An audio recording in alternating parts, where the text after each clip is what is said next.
Hai guys, perkenalkan nama aku Rila, kembali lagi di acara Quality Talk. Nah, pada kali ini kita akan membahas mengenai self control. Apa sih itu self control? Yuk simak videonya. Sebelum kita ngebahas tentang self control, ada yang pernah ngalamin gak sih kamu itu pernah ngerasain marah secara tiba-tiba, atau panik yang gak bisa ditahan, ataupun mengalami cemas yang gak bisa ditahan? Kalau kayak gitu katanya kamu punya self control yang gak baik. Apa sih self control itu? Nah, self control itu merupakan suatu aspek yang harus kita miliki. Dengan adanya self control, kita itu bisa menghadapi segala macam cobaan di dunia ini. Baik kepanikan, kecemasan, emosi yang datang secara tiba-tiba kepada diri kita. Dengan adanya self control juga, hidup kita itu akan teratur sesuai dengan planning kita, dan kita juga mampu berkonsentrasi menjalankan kegiatan-kegiatan dan menghadapi cobaan-cobaan yang akan kita hadapi. Ketika kamu punya self control dengan baik, maka pengendalian diri kamu pun akan semakin baik pula.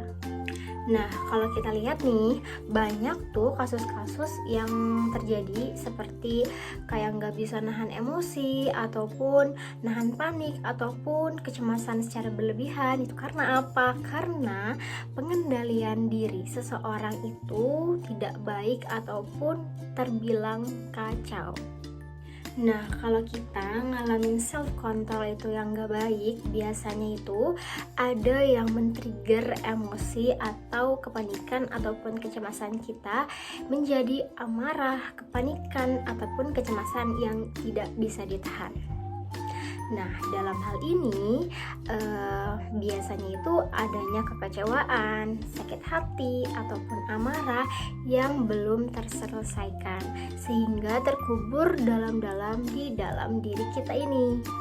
Jika hal tersebut terjadi, maka solusinya yaitu sebaiknya kita memperbaiki masa lalu tersebut yang membuat kita seperti itu, kita selesaikan. Nah, selain itu kita harus gimana sih ngadapinnya?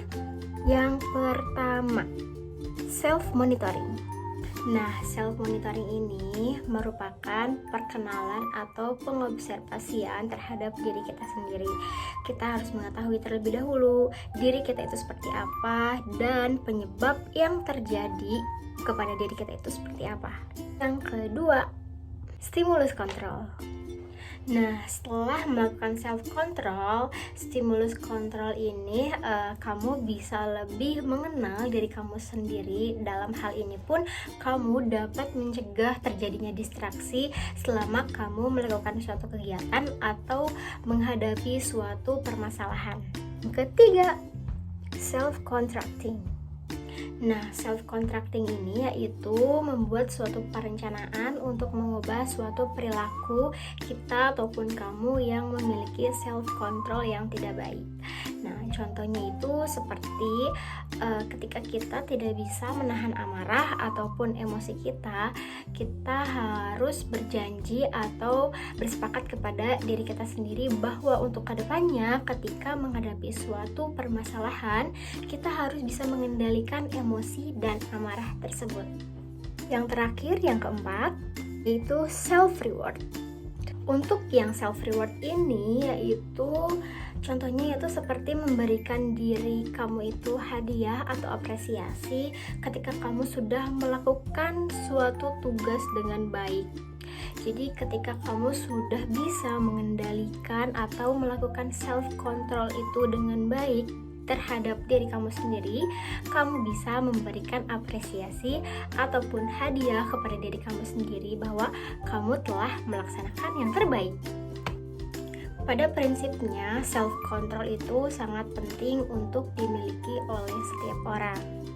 Dalam hal ini bertujuan agar dalam menjalani segala aktivitas kehidupan ataupun kegiatan-kegiatan yang lainnya, seseorang tersebut dapat mampu mengendalikan berbagai emosi ataupun permasalahan ataupun kepanikan ataupun kecemasan yang ada pada dirinya.